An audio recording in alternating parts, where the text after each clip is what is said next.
Hi everyone and welcome back to my channel think smart. So अपने last कुछ videos में मैंने आपके साथ शेयर किया था म्यूचुअल फंड के बारे में, कौन कौन से इन्वेस्टमेंट ऑप्शंस हैं जो आप देख सकते हैं अगर आप बिगिनर हैं फाइनेंशियल वर्ल्ड में। तो आज की वीडियो में मैं आपके साथ में शेयर करने वाली हूँ कि आपको आपकी म्यूचुअल फंड स्कीम कब एग्ज़िट कर लेना चाहिए, कब आपको एग्ज़िट नहीं करना चाहिए, और कुछ बातें जो एक्सिस म्यूचुअल फंड या axis blue chip equity fund के बारे में काफ़ी दिनों से सर्कुलेट हो रही हैं, उसके बारे में भी मैं कुछ इन्फॉर्मेशन शेयर करूंगी। और उसके अलावा जो बहुत सारी इन्फॉर्मेशन या बहुत सारी न्यूज़ कि ग्रोथ स्टॉक क्यों नहीं परफॉर्म कर रहे हैं, वैल्यू स्टॉक्स क्यों परफॉर्म कर रहे हैं, किसमें हमें रैली देखने को मिली है, तो इन सारी चीज़ों के ऊपर मैं आज बात करने वाली हूँ। तो एंड तक वीडियो को देखिए, और अगर अभी तक आपने मेरे चैनल को सब्सक्राइब नहीं किया है तो प्लीज़ सब्सक्राइब करिए एंड मुझे सपोर्ट करिए। So first of all, this video is not sponsored. So I would like to talk about Axis Blue Chip Fund. Why?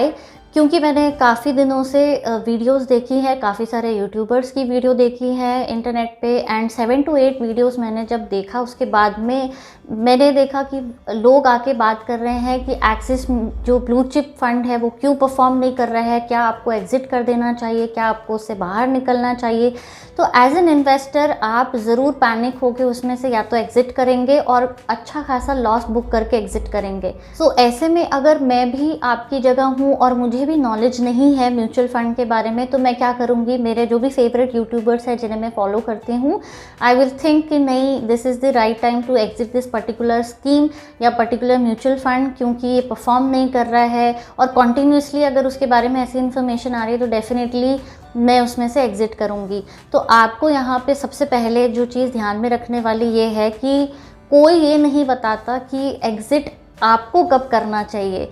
Mutual fund scheme perform नहीं कर रही है, this is not the reason to exit. तो ऐसा कई बार होता है कि आपकी जो भी पर्टिकुलर फंड है या स्कीम है वो 1 साल परफॉर्म ना करे, या फिर आपने जब पैसा इन्वेस्ट किया है, आपने कौन से टाइम पे इन्वेस्ट किया है, उसके कुछ महीनों बाद तक वो परफॉर्म ना करे, राइट। आपको नेगेटिव रिटर्न्स देखने को मिल सकते हैं, या फिर ओवरऑल ही अगर मार्केट क्रैश हुआ है, जैसे कि हमने कुछ पहले दिनों में देखा हुआ था, कुछ महीनों पहले, तो 1 साल तक भी आपके नेगेटिव रिटर्न्स हैं। तो ऐसा कभी हो सकता है कि आपकी जो स्कीम है वो आपके बेंचमार्क को बीट ना करे, या फिर आपकी जो कैटेगरी एवरेज है दूसरी स्कीम के हिसाब से आपको उतना अच्छा रिटर्न ना दे। बट सिर्फ एक यही रीज़न नहीं होता है कि आप उसको एग्ज़िट कर दें। तो सबसे पहले आपको ये ध्यान रखना है कि आपने उस पर्टिकुलर स्कीम में कब इन्वेस्ट किया है। अगर आपको इन्वेस्ट किए हुए 1 साल से कम हुआ है तो मेरी एडवाइस ये है कि आप प्लीज़ उसको थोड़ा सा टाइम दीजिए रिकवर करने के लिए। जब आपके लॉसेस रिकवर होते हैं उसके बाद में आप देखिए 2 से 3 साल के टाइम में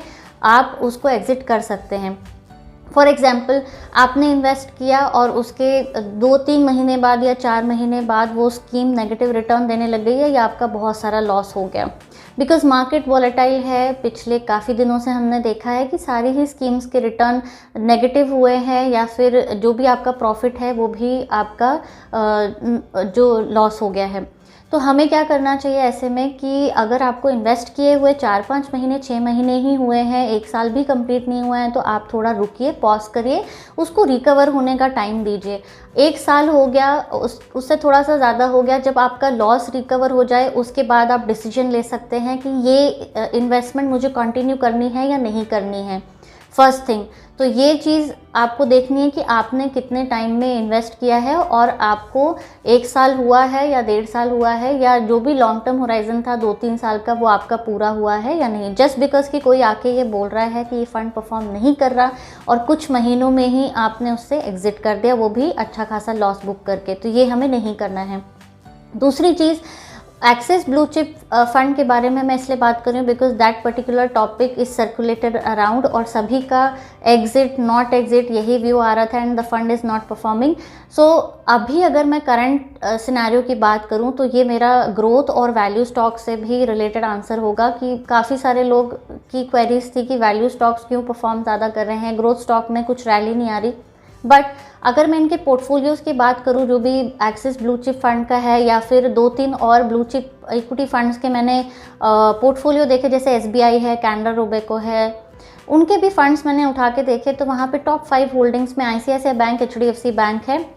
और हमने देखा है कि रिसेंट टाइम में ICICI बैंक और HDFC बैंक में काफ़ी अच्छी रैली आई है, जिसके कारण मैंने ही अपने क्लाइंट्स के पोर्टफोलियो देखे हैं कि जो भी उनके नेगेटिव रिटर्न्स थे या जो भी पैसा उनका लॉस में जा रहा था वो लास्ट 15 डेज़ में काफ़ी हद तक रिकवर हुआ है। तो इसीलिए आप थोड़ा सा टाइम दीजिए रिकवर करने का, क्योंकि म्यूचुअल फंड होता ही एक लॉन्ग टर्म इन्वेस्टमेंट है। और अगर आप देख रहे हैं कि आपकी जो स्कीम है वो 2-3 साल में भी कंसिस्टेंटली परफॉर्म नहीं कर रही है, अच्छा परफॉर्म नहीं कर रही है, आपको 2-3 साल या उससे ज़्यादा टाइम हो गया है और तभी भी आपको उसके रिटर्न काफ़ी कम मिल रहे हैं, बेंचमार्क को भी बीट नहीं कर पा रहा है आपका स्कीम, और आपकी कैटेगरी एवरेज से भी कंपैरिजन करें तो काफ़ी ज़्यादा लो रिटर्न्स हैं, 1-2% चलता है ऊपर नीचे, बट अगर काफ़ी ज़्यादा लो हैं देन आप उसमें से एग्ज़िट कर सकते हैं। तो ये दोनों ही चीज़ें मैंने आपको बताई कि एक तो आपका इन्वेस्टमेंट आपको कब एग्ज़िट नहीं करना चाहिए और दूसरा कब आप उसमें से एग्ज़िट कर सकते हैं। उसके अलावा मैंने ऐसे भी वीडियोस देखे हैं जहाँ पे बात की जा रही है कि पर्टिकुलर AMC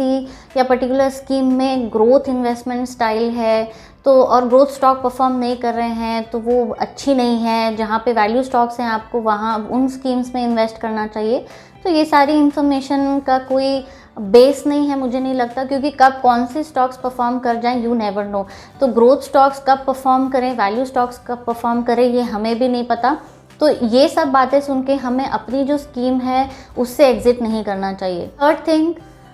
जब भी कोई भी यूट्यूबर वीडियोस बनाते हैं वो अपनी रिकमेंडेशन जब आपको देते हैं कि ये पर्टिकुलर स्कीम स्मॉल कैप में अच्छी है, ये लार्ज एंड मिड कैप ये लार्ज कैप में अच्छी है, तो आपके पास अगर उन फंड्स के अलावा कोई स्कीम है और आपको लगता है कि मैंने तो ये नहीं लिया या इसका रिव्यू अच्छा नहीं है तो मैं इसमें से एग्ज़िट कर दूं, ऐसा बिल्कुल भी आपको नहीं करना चाहिए। हम लोग सिर्फ आपको अपनी रिकमेंडेशन देते हैं, जो भी टॉप फंड्स हैं, ज़रूरी नहीं कि आपके पास सारे ही वही फ़ंड्स हों और आप जो एग्जिस्टिंग है उसमें से अपना पैसा निकाल करके उन फंड्स में इन्वेस्ट ज़रूर करें ही करें। अगर आप एक न्यू इन्वेस्टर हैं और आप देख रहे हैं कि कौन से स्कीम में मैं पार्क करूं, तो डेफिनेटली आप वो रिकमेंडेशन सोच सकते हैं और उसको मान सकते हैं। बट अगर आप ऑलरेडी इन्वेस्टेड हैं और आपको ज़्यादा टाइम नहीं हुआ है और आपकी स्कीम डिसेंटली परफॉर्म कर रही है,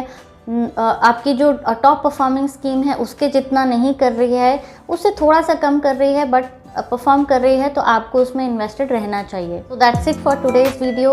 अगर आपको आज की वीडियो अच्छी लगी है तो प्लीज़ मेरे चैनल को सब्सक्राइब करिए, और अगर आपको और कोई क्वेरीज़ है या फिर कोई हेल्प चाहिए फाइनेंशियल इन्वेस्टमेंट से रिलेटेड या म्यूचुअल फंड से रिलेटेड, तो प्लीज़ आप मुझे कमेंट बॉक्स में कमेंट करके बता सकते हैं। I will see you in my next video. Till then bye bye, take care.